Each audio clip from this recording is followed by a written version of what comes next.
surat lamaran pekerjaan. Ini yang paling penting dan ini yang akan dipelajari sebentar dan akan didalami bagaimana ilmunya, cara penulisannya, sistemnya, unsur-unsurnya. Kemudian ada surat lamaran pernikahan. Sebelum kita masuk ke materi, yang paling penting pada prinsipnya untuk kita mempelajari sesuatu itu harus ada tujuannya. Tujuannya kira-kira apa? Pertanyaannya, apa tujuan setelah kita mempelajari materi ini? Ada yang tahu? Output yang akan kalian dapatkan apa kira-kira tujuannya setelah pelajaran materi ini? Oke, simpelnya apa tujuannya mempelajari materi ini tentang surat lamaran pekerjaan? Masa sudah tahu? Sudah jelas kok dia ini judulnya. Surat lamaran pekerjaan tujuannya untuk memperoleh pekerjaan. Kalau yang ini apa tujuannya? Mendapatkan pesangon. Untuk memproduksi Mendapatkan pesangon. manusia.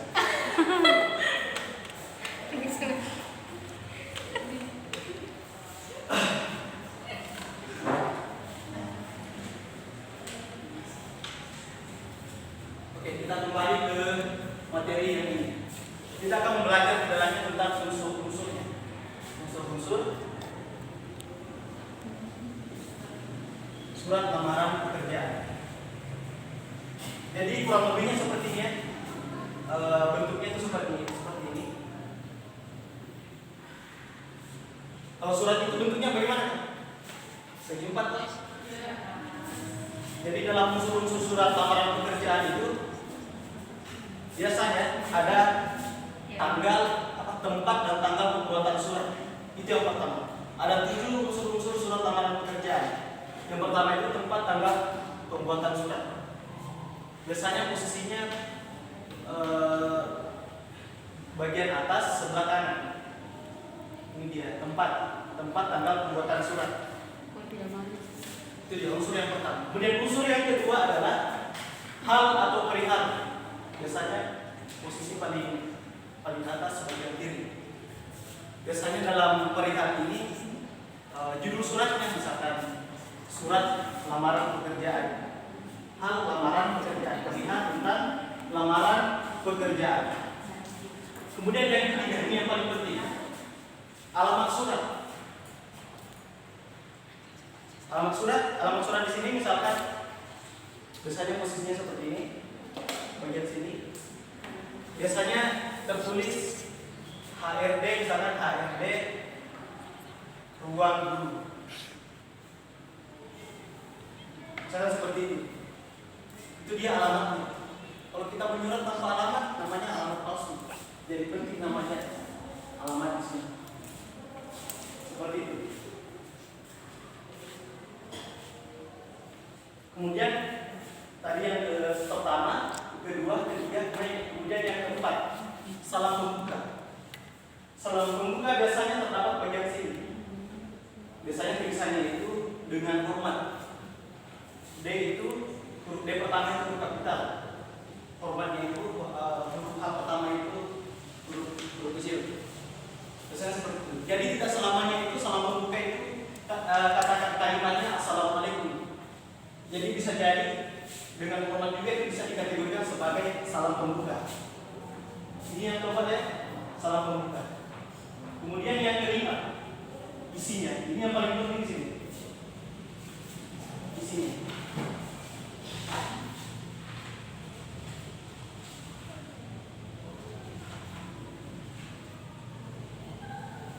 Di isi ini terbagi lagi. Di sini terbagi 3 lagi. Ada pertama, paragraf pertama atau alinea pertama. Biasanya seperti ini bentuknya.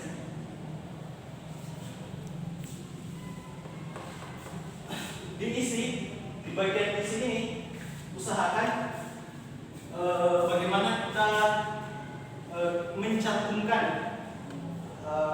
sumber informasi lowongan pekerjaan.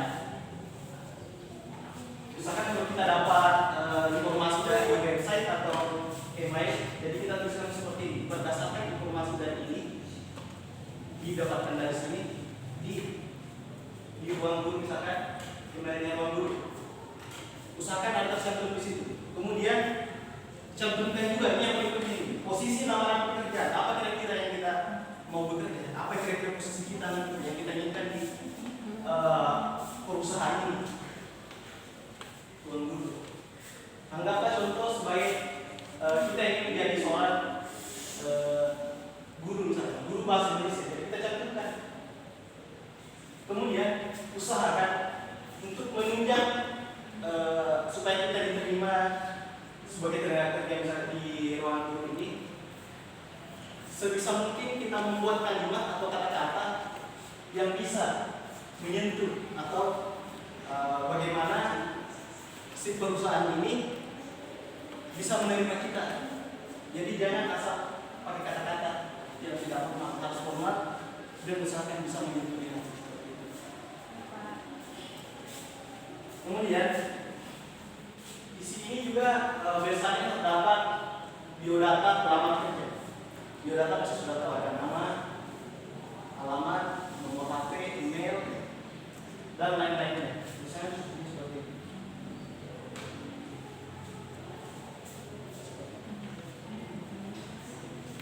Kemudian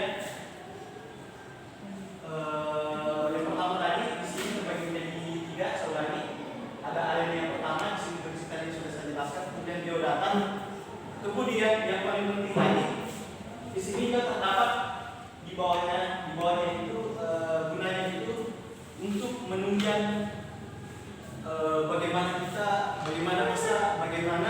perusahaan itu bisa yakin supaya kita bisa diterima di situ. Biasanya dalam surat ini ada daftar riwayat hidup, misalnya ada kartu keluarga, KTP. Kalau misalkan ada sertifikatnya, sertifikat mengajar itu paling penting itu. Sertifikat itu tujuannya untuk meyakinkan perusahaan bahwa kita ini layak untuk diterima sebagai tenaga kerja. Dalam hal ini guru. Seperti itu. Kemudian yang terakhir sini ada bagian dari sini, ada juga yang paling terakhir di sini adanya kedua. Biasanya tulisannya itu demikian surat ini untuk dibuat sebagaimana mestinya. Jadi seperti itu, kita seolah-olah berterima kasih. Seperti itu. Jadi isi tadi bagaimana isi tadi terbagi menjadi 3 lagi. Ada yang pertama ada biodata sama daftar riwayat hidup sama ini adanya ubahnya. Kemudian yang keenam salam penutup. Biasanya salam penutup itu posisinya di sini. Tulisannya nama saya. Kalau di salam penutup tadi dengan kata-katanya itu dengan format. Kalau di salam penutup itu kata-katanya format saya. Kemudian yang terakhir yang ketujuh adalah nama gerak dan tanda tangan. Pasti kalian sudah tahu yang seperti ini. Saya nama kalian dan tanda tangan. Seperti itu. Jadi begini, seperti ini. Inilah contoh ciri-cirinya sebagai contoh ciri-ciri dari surat lamaran pekerjaan. Misalnya segi 4 dominan warna hitam dan putih. Kalau di surat lamaran pernikahan, saya gambarnya seperti ini. Ada kotak, ada tingkatan di sini. Saya sih dominan warna merah, hanya sedikit yang berwarna merah. Ada yang tahu apa itu? Ada yang tahu? Saya juga tahu. Semakin banyak ini, semakin kalian suka. Bagi kaum perempuan, tapi sengsara bagi kaum laki-laki. Dan saya sudah tahu.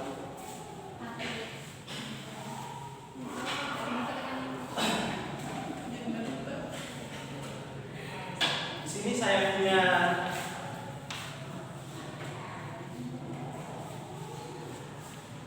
ada 2 surat. Total ada di sini ada 4 surat. Ada surat pertama dan surat kedua. Saya ingin kalian analisis kira-kira isi surat ini apa yang intinya dalam surat ini itu ada yang salah dan ada yang benar. Analisis kira-kira apa kekurangannya, apa kelebihannya. Mengerti? Kemudian sebentar utarakan. Kalau misalkan ini salah, apa alasannya? Ini benar, apa alasannya? Kalau yang bagian sini ada yang kurang atau ada yang lebih, atau mungkin ada yang menurut kalian wah ini berbeda, utarakan apa alasannya. Sebagaimana yang saya jelaskan tadi. Saya bacakan. Pertama, dan kedua. Analisis. Saya beri waktu 3 menit dari sekarang.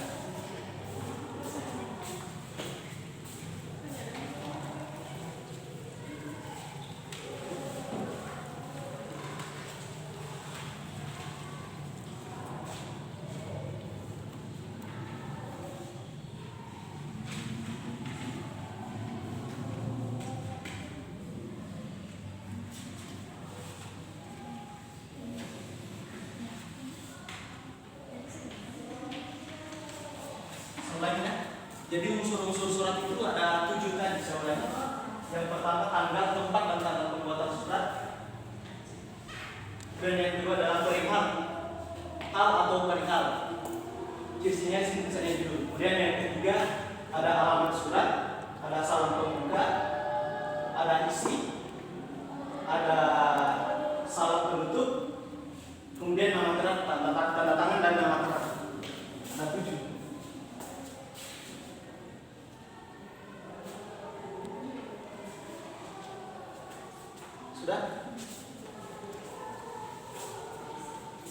Sudah bisa diutarakan apa kira-kira mana yang benar, mana yang salah?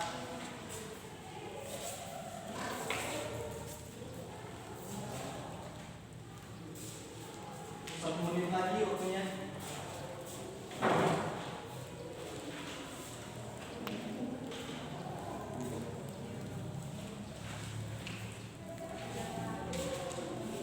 Sudah? Situ saja.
Perihal ini pada prinsipnya dalam surat lamaran pekerjaan itu bisa ada dan bisa juga tidak ada. Karena perihal ini sudah jelas maksudnya di bagian alinea pertama. Kan kalau perihal itu misalnya dulu surat lamaran pekerjaan, biasanya sudah jelaskan untuk melamar pekerjaan. Kemudian salam pembukanya. Kalau salam pembuka itu tergantung dari kita, bagaimana menurutnya kita, bagusnya. Kalau misalkan menurutnya kita kurang, ya harus ditambah.